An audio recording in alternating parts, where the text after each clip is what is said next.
If you are suffering, I have some good news. If you are going through a trial and a tribulation, I have some hope that I want to give to you. I've been reading Ephesians and now I'm in Philippians, and Paul was imprisoned for his faith, and he has been writing letters to the church to encourage them to stand strong and to stand unified in the Spirit. And as we get to Philippians, we are starting to see him encourage them because the suffering that he has gone through, now they are starting to go through. So there are people that are being tortured and hurt, maybe even dying for their faith, and Paul is encouraging them. Here's the thing. Paul is encouraging them to stand strong and to be unified in the Spirit, okay? I started thinking about Jesus on the night that he was betrayed and how all of the disciples fell back and they did not endure and go to the cross. We see Peter deny Jesus not once, but 3 times. Why? Because I believe it's because they were not filled with the Holy Spirit yet. They did not have that empowerment on the inside of them to stand strong and to be unified as one in the Spirit. When they were in the upper room, after Jesus had died and resurrected, Jesus came to them and said, I want you to wait here because I'm going to send somebody to you. And that was going to be the Holy Spirit that would unify them and strengthen them. And then when we get here into Ephesians and Philippians, we see Paul encouraging them in the Spirit as well. And Paul had even said that I'm not with you in body, but I am with you in spirit. Okay, because Holy Spirit that lives on the inside of us, we don't have to physically be with each other, but we can be encouraged by each other because it is one Spirit that lives on the inside of us, and that is Holy Spirit. And he brings that unity to us. So I'm going to read these verses, and then I want to talk to you about suffering and how we do this thing here on earth. Okay, so Philippians chapter 1, I'm going to start in verse 27.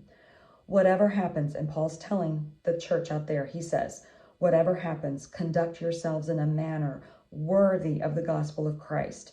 Then, whether I come and see you or only hear about you in my absence, I will know that you stand firm in the one Spirit, striving together as one for the faith of the gospel, without being frightened in any way by those who oppose you.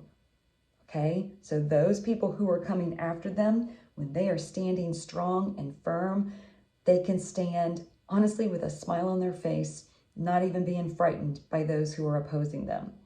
This is a sign to them that they will be destroyed, but that you will be saved, and that by God.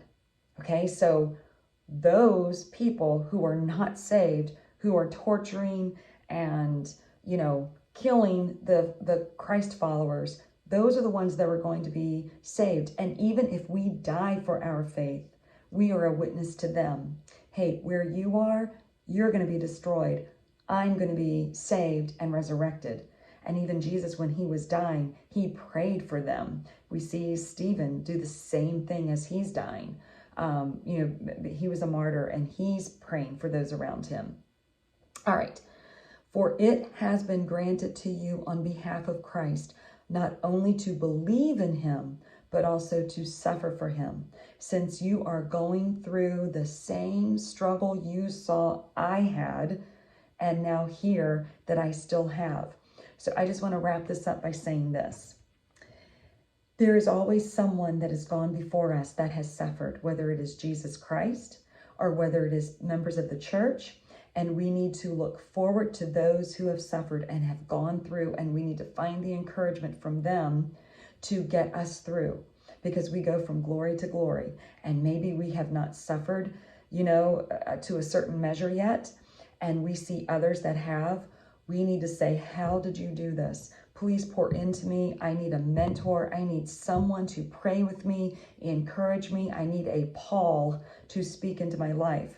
And then once we have gone through a measure of suffering, then we look to others and we say, let me tell you what God did for me. Let me encourage you and strengthen you for where you are in this thing called life, because we are all on different places in our journey and in our walk with God.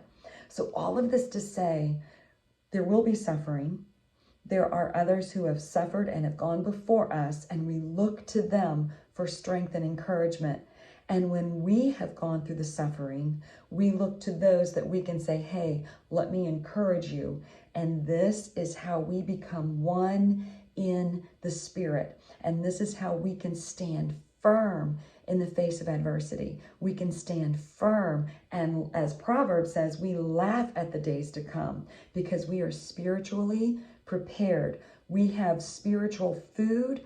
We have the spiritual energy and the courage and the boldness, because literally as we are filling up with the Spirit, we are being edified as He's being glorified. So we are being strengthened by the presence of the Holy Spirit, and we share in that with each other. So I just want to encourage you, if you are not plugged in with a strong group of people who are praying for you and you are praying for them, please get plugged in.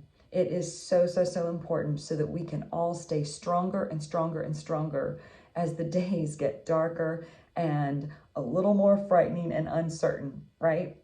We don't want to do this without Christ, because this is saying you don't have to be frightened. You can stand firm and bold for the days to come, okay? Hope you're encouraged.